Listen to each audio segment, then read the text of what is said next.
I'm Jeffrey Klima, owner of Eagle Transmission. Thank you for visiting my page.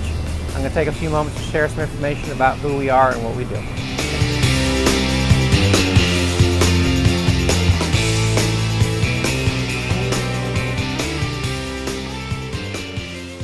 Repair. What should a person expect? Right. It really depends. It's case by case because the average automatic transmission has over 300 parts.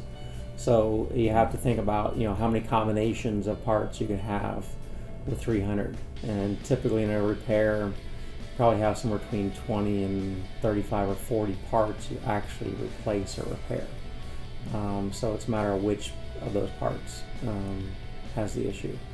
But really it's diagnosing the vehicle first, determining whether the customer even has a transmission problem. And that's the biggest challenge we deal with here, is trying to figure out how we help people understand that calling around and trying to get prices, nobody can honestly give them a price without seeing the vehicle and knowing what it's doing. Again, 36% of our customers, once they get here, the ones who come, 36%, so over a third of our customers don't end up having a major transmission problem. Now, either we're on our own little isolated island and that statistic only applies to us, or it applies to pretty much anybody out there who thinks they have a transmission problem. But the question is, how many of those people actually get sold transmissions they don't need? And that's what we try to avoid, and the only way we can avoid that is by the customer helping us and getting the vehicle in here, let us take a look at it, no charge, and see whether or not they actually have a transmission problem. Customers call and they want to know, what's my worst case scenario? Well, worst case scenario is buying something you don't need, getting sold a transmission you don't need.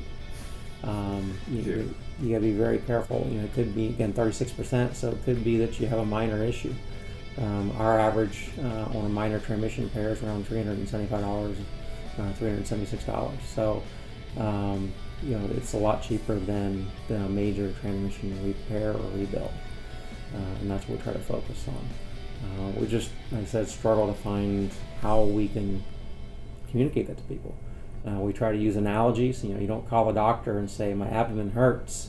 What's wrong and what's the cost to fix? Because any doctor that gave you an answer and told you exactly what was wrong over the phone, you'd probably run as far as you could, as fast as you could. Right. Yeah. It's kind of the same thing with transmission. There's so many electronics and so many systems tied together. It's not unlike your body. It's got inputs and outputs, and its own self. It functions by itself, but then it's got things feeding into it and has things feeding out of it.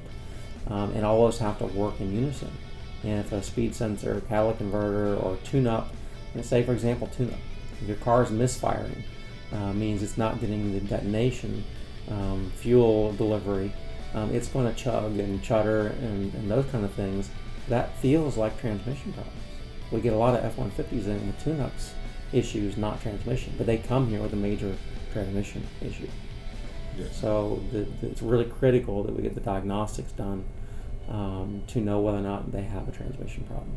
And then we can determine what the issue is, what it needs, and then give them some quotes and options on repairing it. Or send them someplace to get general automotive repair. Nobody can tell you what's wrong with it until they see it and properly look at it. And that's seeing it and doing a 15-minute glance is not good enough.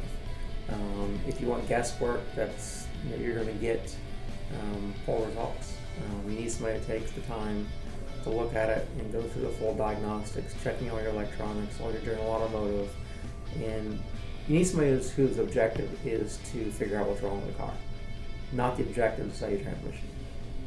That's the difference. Yeah.